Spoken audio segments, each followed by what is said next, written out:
Hello everyone. There are 5 dagger. Lahat po ito ay tutusok. Walang mintis. Ang paghagis ko po ay kaliwat kanan. Target. Mating. Puno ng temito. Walang mintis. Walang tsamba. Walang iay. Tapos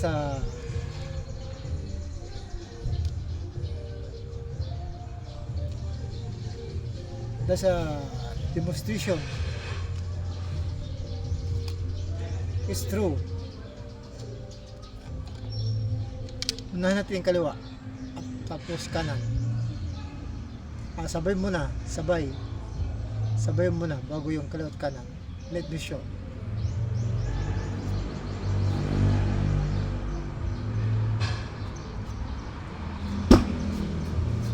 See that? Double throwing, sabay. Next, side, another technique. Side, like this. See that? Yung double side. Side.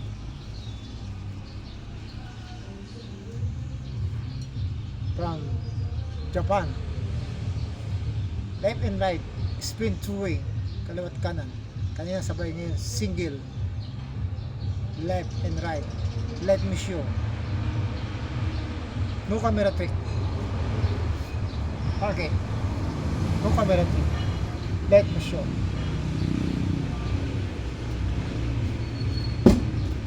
This, right. Very simple.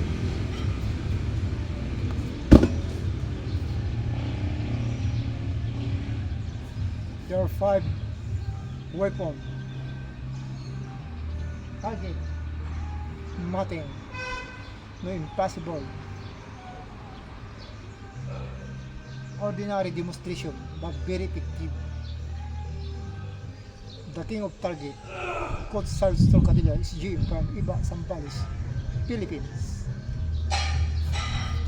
This excellent. Tignan natin.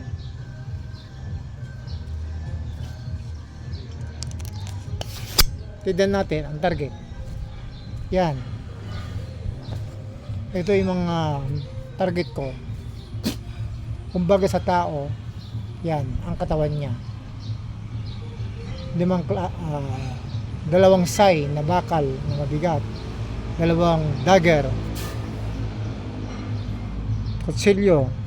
Metal, mas mabigat to para siyang aspect, parang ginagamit sa pagtuhog ng manok na nililitsyon. So very dangerous weapon, kaya maganda siyang pag-aralan at pwedeng ituro sa taong mabait kapag may disiplina. Maganda siyang hobby, kaya lang medyo nakakatakot na dahil ang kalaban mo rito bumabalik or masusugatan ka. Pero kung hilig mo, it's okay. Target, walang mentes. No EI. It's a true metal weapon. From Iba, Zambales, it's Jim Charles Trocadillo. Thank you very much for watching.